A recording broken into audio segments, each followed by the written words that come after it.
Oke, next-nya di sini kita bakalan ngebahas mengenai read nih. Kita kan udah ngebahas eh, create nih tadi. Selanjutnya kita bakalan ngebahas read. Seperti biasa, jangan lupa kita copy dulu, kemudian habis itu kita bahas. Oke, di sini sebenarnya mirip-mirip ya teman-teman. Buat awalnya itu, kalau kalian mau koneksi database, itu yang pertama kalian get connection dulu. Kalian simpan ke dalam variabel koneksi atau apa gitu. Atau bebas. Di sini biar singkat, font aja dia menggambarkan sebuah koneksi. Kemudian kursornya teman-teman jangan lupa. Nah, di sini bedanya di dalam kursornya dia mengisi sebuah parameter. Jadi kalau misal insert tadi kalau teman-teman notice itu nggak ada ya ini ya, nggak ada diisi apa-apa buat parameter di kursor. Tapi di sini kita diisi nih buat eh, di dalam kursornya. Nah itu kenapa kok diisi? Karena kita di sini bakalan pakai yang namanya dictionary. Di sini kita pakai real dict cursor. Jadi kursor yang mereturn atau ngebaca sebuah dictionary. Nah, dictionary itu apa sih sebenarnya? Jadi dictionary itu kayak semacam tipe data yang ada key sama value-nya. Jadi nanti kita bakalan ada key. Key itu kayak nama kolomnya itu. Kemudian value-nya itu adalah ya value dari kolom tersebut atau per barisnya itu. Kayak gitu. Jadi nanti lebih enak buat kalian ngolah datanya. Gitu. Oke, di sini next aja di query. Jadi query-nya itu select all from event organizer, order by, IDAO, DSC. Di sini kita pakai ASC aja ya teman-teman. Jadi kita nggak usah nulis aja. Biar nanti urut dari satu sampai ke yang paling gede nih.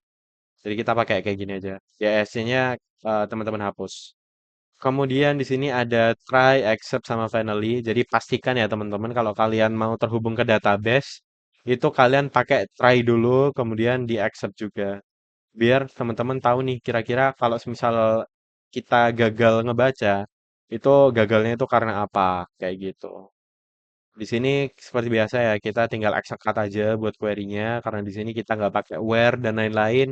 Kita cuman nge-select biasa, select all, jadi kita langsung jalanin aja, nggak perlu masukin sebuah parameter as query. Kemudian di sini kita ibaratin, dia kan bakalan ngejalanin fetch all ya. Fetch all ya. Jadi fetch all itu kita nge-fetch semua data dari query tersebut, dari execute ini ya, dari kursor, kayak gitu. Kemudian kita masukkan ke dalam variabel rows.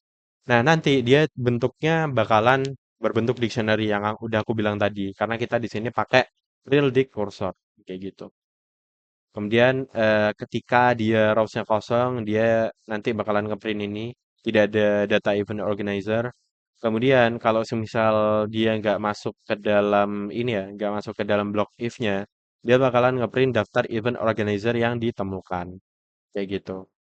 Di sini ada perulangan ya teman-teman buat nampilin eh, satu persatu untuk row-nya atau event organizer-nya. Jadi buat ngaksesnya, ya kan berbasis key value ya kalau social dictionary. Jadi kita tinggal kayak gini aja. Row, kemudian pakai kurung kotak ini, kurung siku ini. Kemudian di dalamnya ini adalah key-nya atau kuncinya atau nama tabelnya gitu. Tinggal kayak gitu aja nanti bakalan tampil semua untuk yang didapat di dalam row ini.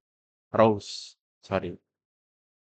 Kalau gagal dia bakalan ngeprint ini, kemudian next-nya kalau misal udah selesai semua dia bakalan ngejalanin close kayak gitu. Sudah gitu aja teman-teman untuk read-nya.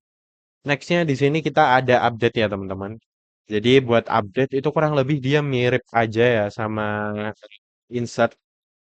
Di sini kita copy dulu, kemudian kita paskan lagi, baru kita bahas. Jadi di update itu kurang lebih sama. Dia menerima parameter, IDEO, kemudian nama baru, kemudian email barunya, kemudian sama kontak barunya.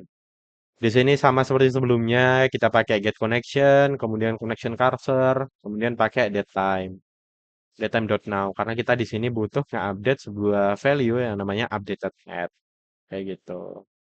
Oke, di sini masuk ke query-nya ya teman-teman. Jadi kita bakalan nge-update dari tabel event organizer.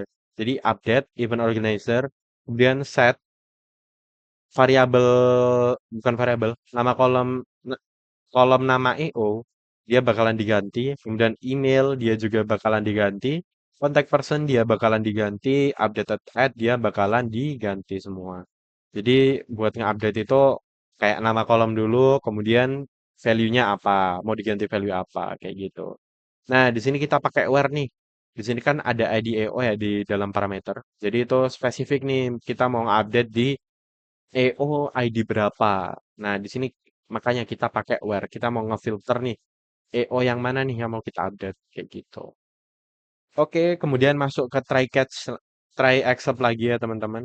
Di sini nge-execute, dijalani nih query-nya yang udah kita tulis barusan. Kemudian parameter query-nya jangan lupa buat value-nya itu dimasukin juga di sini. Dijadikan satu parameter di dalam execute. Kemudian kita commit karena kita mau nge-save, karena kita masukin data. Kemudian kita tinggal print aja nih, print sukses. Kemudian kalau misal gagal kita rollback. Dan juga kita print gagal. Kemudian jangan lupa teman-teman ya, setiap kalian habis connect dalam database nih, entah itu nge-select, entah insert, atau entah update dan lain-lain, pokoknya yang berhubungan sama database, kalian buat connection, itu kalian close connectionnya.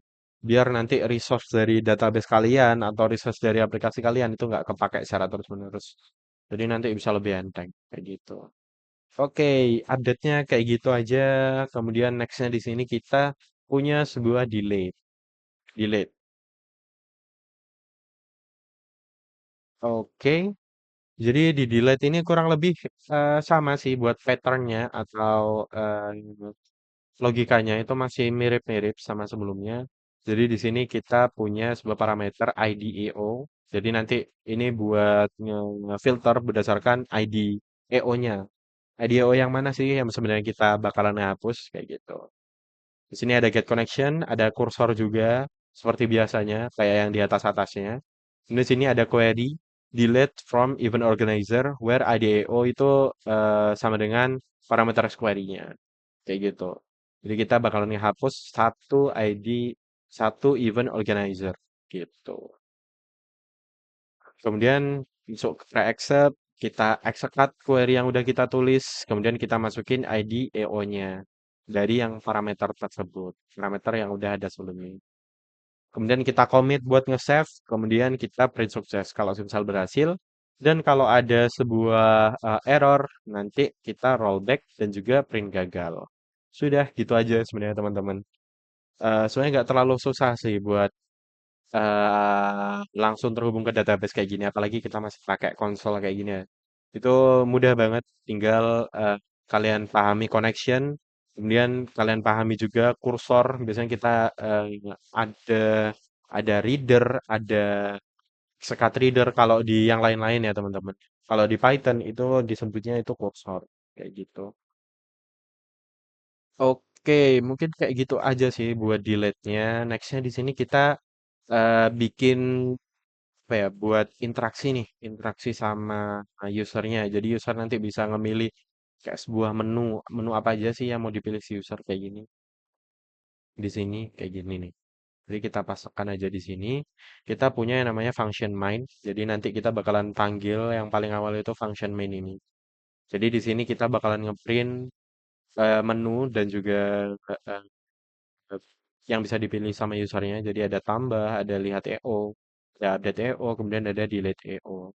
Sini kita pakai input ini ya teman-teman buat eh, ngambil sebuah input dari usernya kayak gitu. Kemudian dimasukin ke dalam variabel pilih.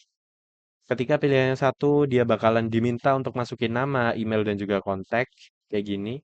Buat message-nya itu kayak gini ya di sini ya.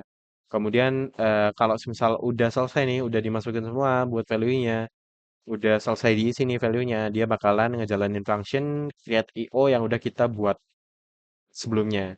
Jadi nerima nama, email, dan juga kontak. Kayak gitu. Kemudian kalau misal pilihannya dua, dia bakalan ngejalanin function read all IO. Jadi dia bakalan nampilin keseluruhan IO yang ada di dalam konsol ini ya, di dalam function ini, di dalam database. Kemudian next di sini kalau pilihannya tiga, dia bakalan ngejalanin read dulu nih teman-teman. Jadi dia bakalan nampilin keseluruhan IO-nya, baru nanti kita minta ID nih. Minta ID mana sih yang pengen si user itu ganti, kayak gitu. Jadi kalau teman-teman pakai update nih, teman-teman itu wajib pakai read juga. Jadi teman-teman tampilin dulu nih keseluruhannya ada apa aja sih sebenarnya value-nya di sini.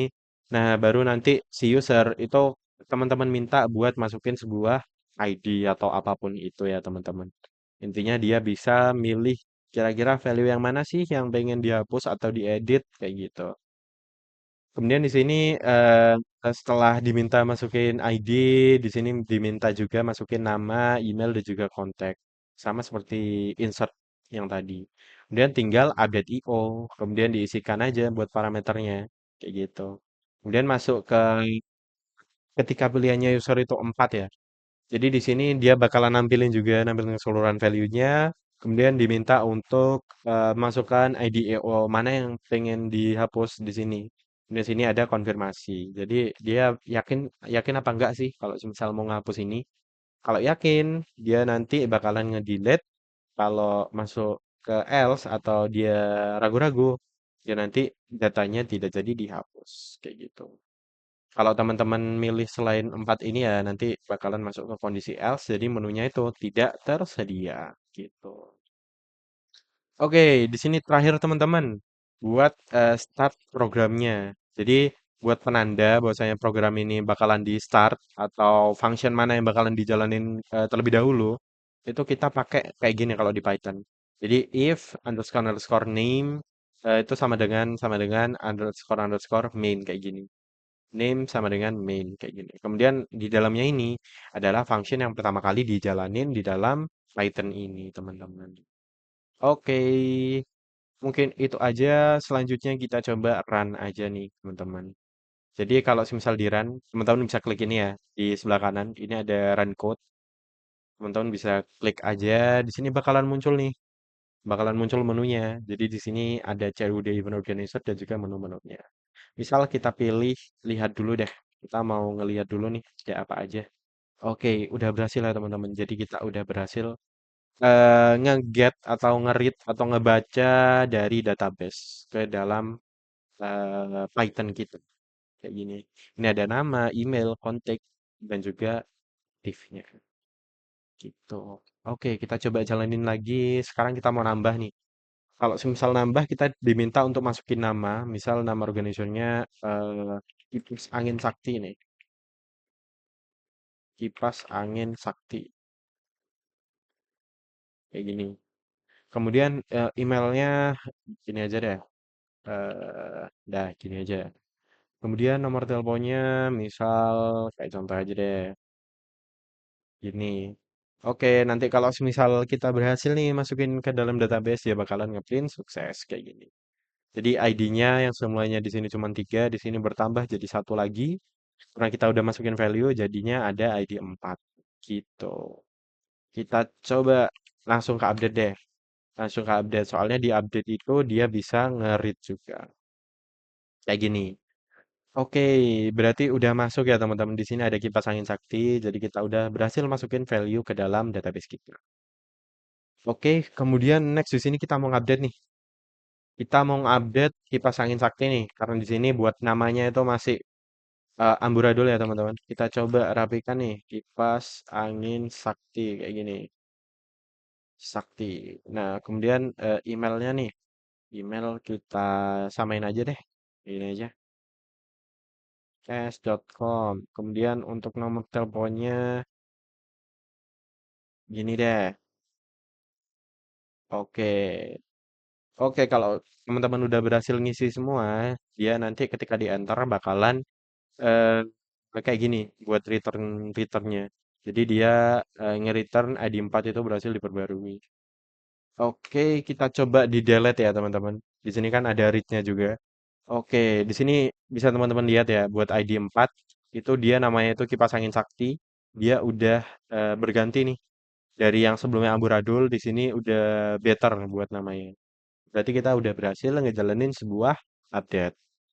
Oke, sekarang kita coba hapus nih buat kipas angin sakti nih. ID-nya ID 4. kita bakalan ngehapus si ini, kipas angin sakti. Nah, nanti bakalan muncul konfirmasi kayak gini, konfirmasi dialog antara Y sama N. Kalau misalnya kita Y, nanti kayak gini teman-teman. Jadi kita bakalan ngehapus IO dengan ID 4 itu telah berhasil dihapus. Gitu.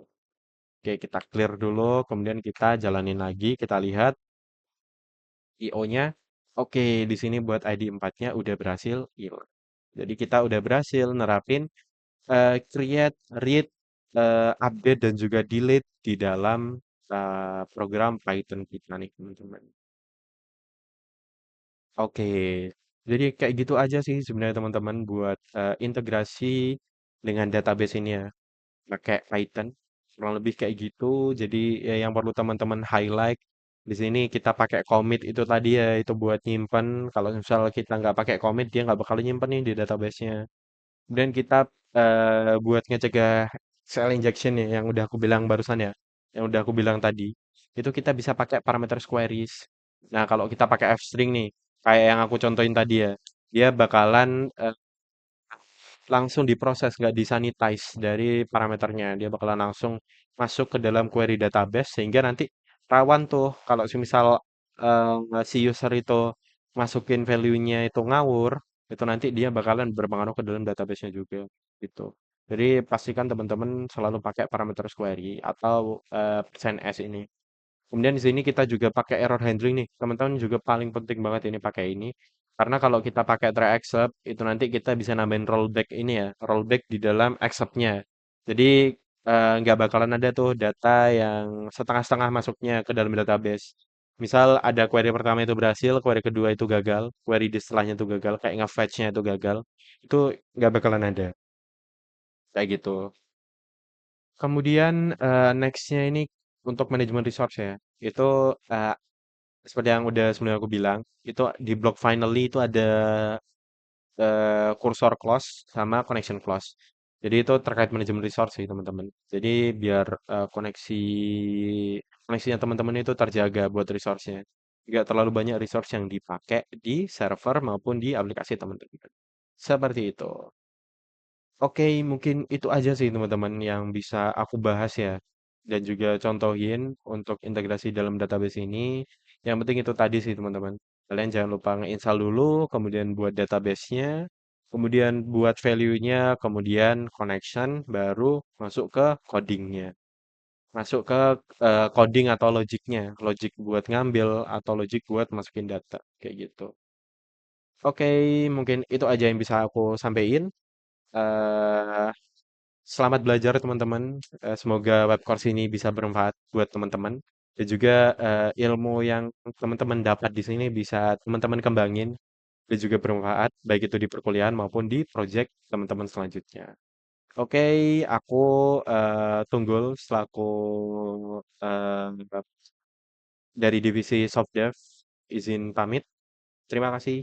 Wassalamualaikum warahmatullahi wabarakatuh. Sampai jumpa teman-teman.